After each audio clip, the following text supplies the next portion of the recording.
In the last episode, I spoke with Theresa about charting her own path. She chose sustainability and stepped away from HR. She mentioned that her boss offered the next rung in the ladder, and she did that with the best of intentions.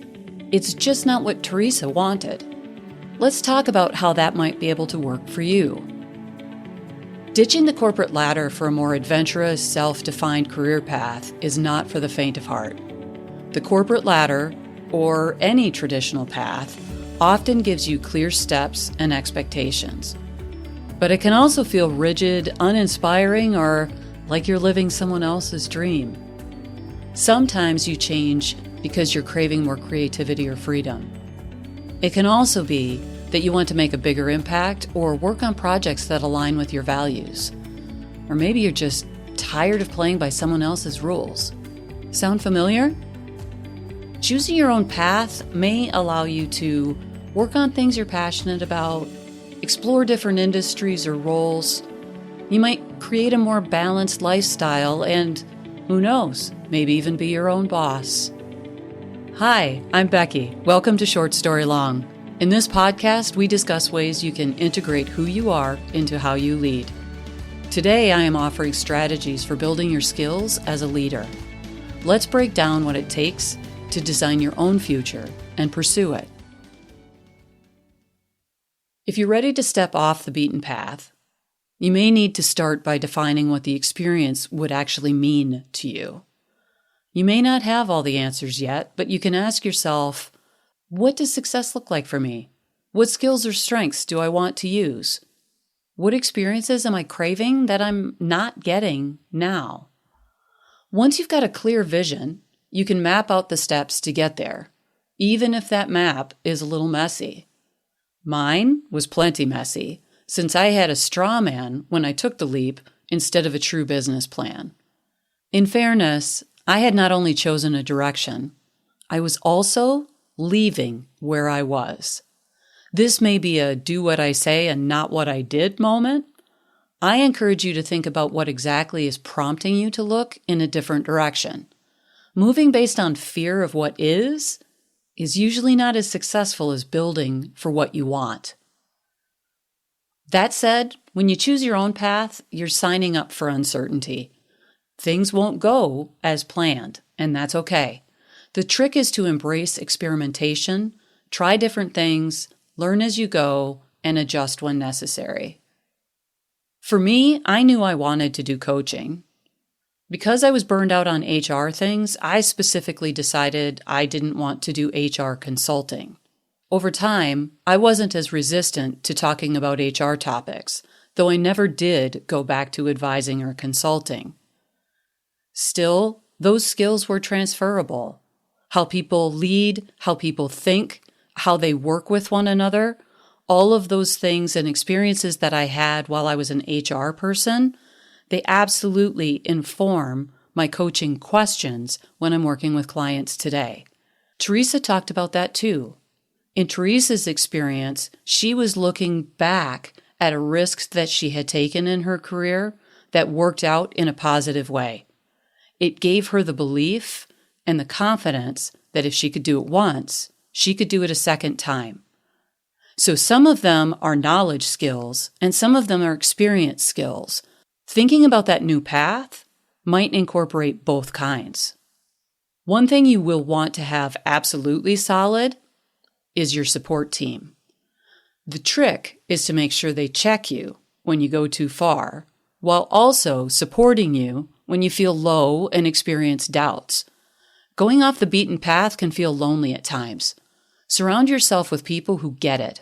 Find mentors who've been there and taken a leap before. You may even want to join communities of like-minded professionals, especially in the space and in the topics where you're heading. Don't be afraid to ask for help. Everyone needs a lift every now and then. Of course, there are still risks. Stepping away from an existing career path may mean compromising on stability, things like paychecks, benefits, and a clear promotion path. You will also get introduced to the fear of failure in a new way. You will face setbacks or make mistakes, but here's the thing. Failure is just data. It's information you can use to make better decisions next time. One of the things that you can be thinking about is that vision of what you need for your total compensation. Sometimes stepping in a new direction means less compensation, but not always. Get your data, get your facts, and have a clear vision of what your value is as you move into a new direction. That's part of setting those realistic expectations and knowing what you actually want to achieve. Another key thing is gathering that support team and celebrating those small wins along the way. It can be hard to wait for the big success, so find the little ones and just rock it out with your friends and colleagues in whatever way that you need to. It's not all risks. There are benefits too. Why else would you do it if there weren't benefits? By choosing your own path, you open yourself up to a world of possibilities. You can discover hidden talents, you can build a diverse skill set, and you can find work that truly lights you up. You get to design what you want and let it evolve from there. When you're in the driver's seat, you have the power to say yes or no to opportunities. You can design a career that works with your life, not against it. And when you're doing work that feels meaningful, it's easier to stay motivated, even on those tough days. I know that for me, what is possibly a tough day for me today might have actually felt equivalent to some of the good days that I had in my corporate life. If you've been feeling stuck or uninspired, maybe it's time to consider your own adventure. It won't be perfect, and it might be a little scary. Okay, it'll probably be a little scary, but it could also be the most rewarding decision you make. Look for moments to try something new and feel the boost from the innovation. One way to manage that fear of failure is to imagine what failure might look like. Sometimes if we don't define what failure really is to us, then we might assign failure to something that was actually successful in a different way than you expected.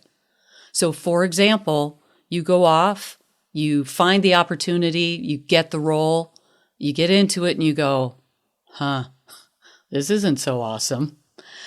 Maybe it's 6 months, a year, 2 years that you spend in that kind of role, and suddenly you're recognizing that you need to make a change again. Maybe it's a change back, maybe it's a change in a new direction. But that wasn't wasted time. That was time that you learned new skills, new capabilities, and frankly, met new people. Now, as you consider going off into a new direction, you have even a stronger, deeper, broader foundation from which to build. Thanks for listening. If you found this episode helpful, share it with someone who could benefit from it.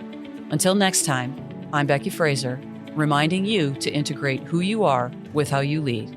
Okay, bye.